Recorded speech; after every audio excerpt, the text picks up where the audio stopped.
Last class, we talked about how it was even possible to have settlement in the New World because of discoveries like that of Columbus, other groups that came to the New World, and how people got there in the first place. Today we're going to talk about some of the colonies that are established by different European groups.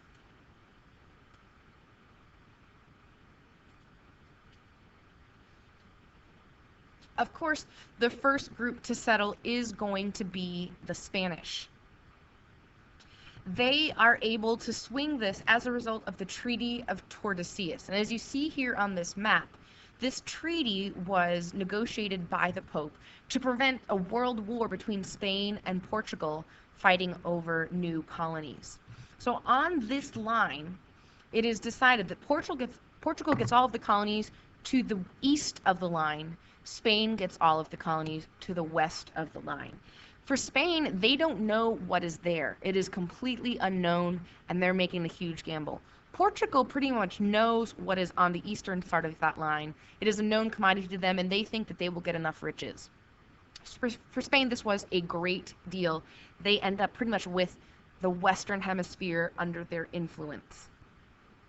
There are the explorers like Cortez, like Coronado, who come in contact with people like the Aztecs, who cover lots of ground in what will become the southwestern states in the United States.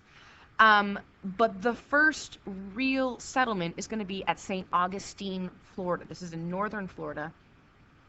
And the reason this is important, it is the oldest continually occupied settlement in all of North America. And you can see here in this photo that it is set up as a fort, and that was necessary to protect against natives, to protect against other possible threats who might want to settle in the region.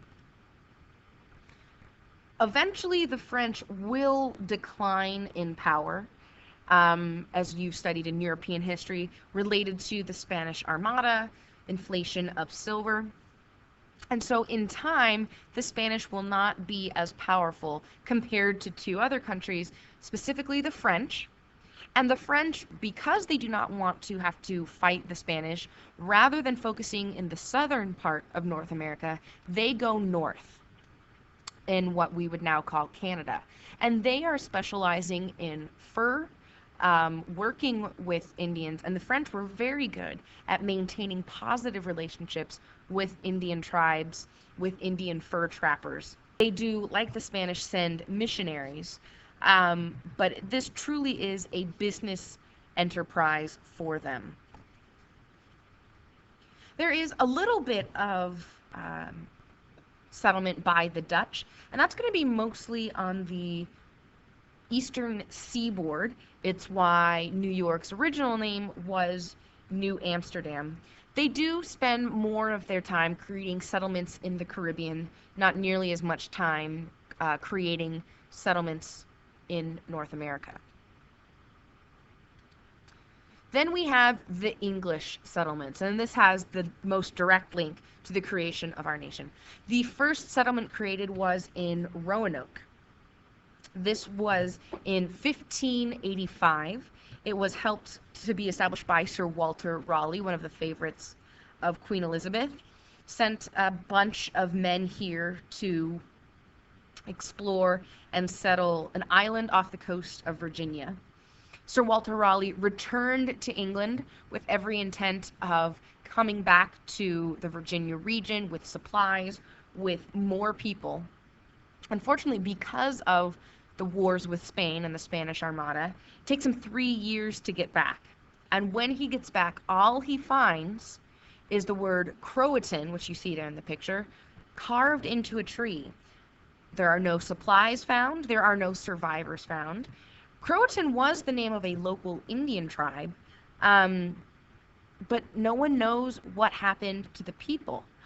The shelters they had all built were dismantled, so it didn't seem like there was a raid and they had been killed, but they could not find the settlers. So it's very possible that they cooperated with the Croatan tribe, but that is one of the great mysteries of United States history.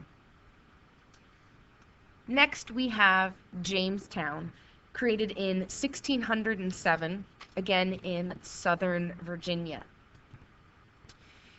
most famously led by John Smith at the beginning stages, and he was a little bit of a taskmaster. We had all of these men coming to the colony, and their whole purpose was to gain wealth, but there was no sense of order, no rules. So John Smith really established a policy of if you don't work, you're not going to eat. And the men were just not used to having to follow rules, but John Smith really does create order. He also works on creating beneficial relationships with the local tribe, the Powhatan tribe. And when he leaves in 1609, things descend back into chaos. And in class, we watched the song from Pocahontas, Dig, Dig, Dig, really to show the greed of these people who were coming to the New World. And they were all men coming with the purpose of making money. Then a man called John Rolfe comes to the colony, and he is interested in being a farmer, in planting. And he ends up farming tobacco. The strains of tobacco that Europeans had come in contact with were very harsh. No one enjoyed smoking it. So John Rolfe works to domesticate a known tobacco plant with a local one, and it creates a much more pleasant variety. And he gets incredibly wealthy because of this. Because he was a leader in the Jamestown community, he becomes well acquainted with the local Powhatan tribe and Powhatan's daughter, Pocahontas. So Pocahontas marries John Rolfe, not John Smith. Ultimately, they get married, and she is baptized, and that was one of our images. So we talked about Columbus discovering the New World, about the discovery of the Mississippi, and now Pocahontas. She travels to England as a demonstration of the people of this new world. She does, unfortunately, though, die within just a few years. She was exposed to so many different diseases, and she dies.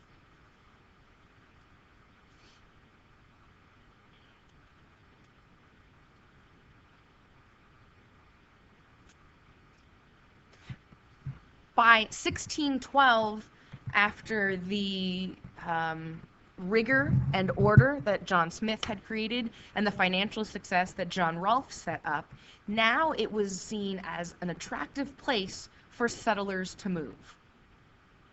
And one way to attract these settlers was to pay for them to travel. So the landowners and the wealthy men in Jamestown would pay for the crossing of a servant or a new colonist who would come and help them in their labors. His reward for this, the reward for the man already in the New World, would be 50 acres. And so all of these men come pouring into the colony in order to work and make money. But maybe you're catching on that if you just have men coming to a colony, eventually it will kind of die out. So this will be an issue. As a way to maintain order, the House of Burgesses is created in 1618, and this is a representational body. This is a place where representatives will be elected in, and they're only eligible if you are a landowner, and it'll be a place for them to make laws. So we're starting to see a move from a purely business venture into now one of colonial society with rules and laws and people who are personally invested in its success. Eventually, King James will make it a royal colony, and this was because he was worried about the business venture having too much power. So now, once it becomes a royal colony, there will be a governor sent by the king in order to run the show.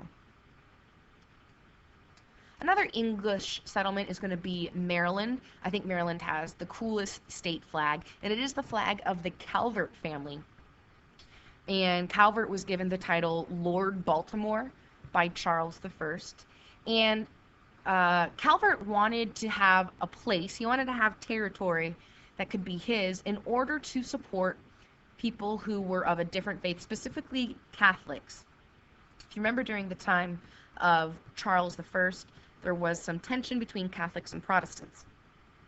So Maryland is established as a haven for Catholics. Eventually, Protestants do come, but the Catholics own the land, so they have the power. Like Virginia, there will be tobacco farming, there will be male indentured servants or a headright system brought in. Then, possibly most famously, we have Plymouth. And this is when we have the Pilgrims coming in 1620. There is a difference between Puritans and Pilgrims. Puritans are a group in the English Church or the Anglican Church who wanted to purify the church from Catholic influences. Pilgrims are those who go on a journey with a purpose or a pilgrimage. So there were Puritans who stayed in England, but in our case, these are Puritans who left England, went to the Netherlands for a little bit, and ultimately pilgrimaged to the New World. They intended on going to Virginia, near previously settled locations like Jamestown. They got way off course, all the way to Cape Cod, and then of course they were on the Mayflower. Before they land, the document, the Mayflower Compact, is written, and it is a promise of 150 passengers that they are going to create this society together. They say that, and we read this together in class, that their purpose, their goal in going on this pilgrimage is to advance the Christian faith and to combine together their faith and their civil body politics. So we're going to see the creation of congregations, we would call these churches now Congregationalist churches, combining faith communities as well as society. And we talked about in class the ideologies that you are so familiar with from being a student at Oaks. And this definitely shows axiology. What do these people value? They value civic law and their faith. It also, of course, would be theology. It is saying we do believe that God exists. And a little bit of sociology. How are these people grouping themselves? After 9 weeks on the Atlantic, you can imagine how miserable that would be. Even though these pilgrims were not where they wanted to land, they were probably just happy to be on dry ground, with the exception of the governor of the colony, William Bradford. He helped write the Mayflower Compact, and within just a few weeks, his wife dies mysteriously. Some people think that she committed suicide because she was so bummed out at how bleak New England looked. That first year was incredibly difficult, but the Pilgrims were able to survive it with the help of an Indian named Squanto. Of course, you remember these stories from elementary school. He helps them survive by showing them how to plant in this new territory, how to farm, and he was able to speak English because his family had been killed off by a previous disease or something like that, but before that had interacted with settlers to the New World. And about 1 year after landing, or the 4th Thursday in November, the Pilgrims and Squanto celebrate a year of survival with a large meal of Thanksgiving. One thing that was important about Plymouth Plantation is they really did try to cooperate with local Indians rather than taking land, taking fish, but setting up a system of cooperation. And Squanto really began that process. In the same region, we have the Massachusetts Bay Colony. This is also established by Puritans. One thing that's different is these Puritans tend to have some degree of wealth. And they are also wanting to leave England because of the policy of King Charles I. Now, funny enough, King Charles grants them a royal charter. He thinks that they are going to be creating a commercial venture in the New World. But these Puritans are trying to get away from the influence of King Charles because they believe he is too Catholic. We see this emphasis on religion and purity of religion when John Winthrop says that they want to be a city on a hill. They want to be an example for the church in how to conduct themselves. And what is established in the Massachusetts Bay Colony is a combination of civil English law, so secular laws, combined with religious laws. And again, for the Puritans, you cannot separate faith from law. They completely go together. And the way that these Puritans set up their societies is entirely based on the family, because for them, the family is a structure based on God's law. So this would mean that there are individual houses for individual families. The man is the head of the house, and the man represents the family in all interactions. And the meeting house would be part of or next to the church in the center of town. Now, when in the Protestant tradition you are encouraging people to read the Bible for themselves, there are going to be disagreements and varying interpretations. So we have people like Roger Williams and Hutchinson and the Quakers in general who don't agree with the Puritans in the Massachusetts Bay Colony. So they are pretty much kicked out and encouraged to settle somewhere else, which will become Rhode Island. So Rhode Island starts off as a haven for the unwanted. It's right next door, so they didn't have to go very far.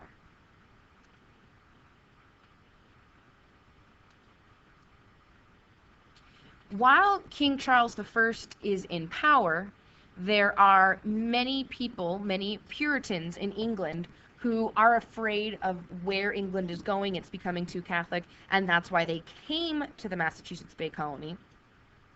But as a result of the English Civil War, as a result of King Charles being executed and Oliver Cromwell coming to power, many of those Puritans return to England.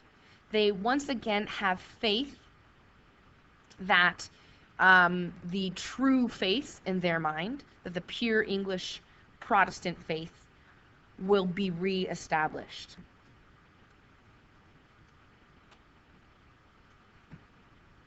Once the monarchy is restored in 1660, that brings us to Charles II, and his younger brother is James II. He looks at these various small colonies and decides he wants to combine them. So there's James. He wants to combine them really for ease of taxation, ease of administration. And so we have all of these little colonies that had individual characteristics, that had their own identity, and now they're being lumped together for the sake of paperwork. They don't mind being taxed, but what the colonists do mind is that they're being told what to do. And that was part of the reason that many of these people came to the New World, was to have more freedoms. They're not upset that it's the king. They're not upset necessarily about the taxes, but they are upset at being told what to do. And we see this as a tiny hint of that American spirit of sort of defiance and wanting to make their own rules. Another challenge in Massachusetts will be the Salem witch trials. These begin in 1692, and they really do demonstrate the major problem with combining civil law and religious law. In 1692, there were several women who were accused of witchcraft. And in a religious, Christian-based society, that's as bad as it can get. It means you are consorting with the devil. Oddly enough, though, the women, usually it was women who would be the accusers and women who would be the accused. The women accusing would be from the outskirts of town, the farming families, and they would be accusing the more wealthy or the families, the women who were living in the center of town. So it's possible this could have been simply about jealousy. There are lots of reports, and you could accuse someone by saying, you know, their specter, their ghost was watching over me. And there's no way to prove it, but it does mean that it must be investigated. And so series of trials begin. The judges were entirely connected to the churches. And this could have been a simple case of economic jealousy. It also could have been these fits that the women would go to when they said that they were being possessed. They would be screaming and sort of ranting and raving. It's possible that it could have been caused by a fungus in bread or in rye or wheat. And it's possible that this fungus has similar properties to LSD. So that is one possibility, but there certainly was the aspect of jealousy and accusing someone simply to get back at them for something. All told, 20 women are executed. And on top of this also demonstrates fear in this community. Even though these communities had been established for nearly 70 years, they are still in close proximity to Indians. And that fear never quite went away. And so maybe rather than having interactions with the Indians, the fear manifested itself in the towns in this incredibly destructive way. And there's a video on Canvas for you a little bit more about the Salem witch trials. Then we have Pennsylvania, of course, established by William Penn.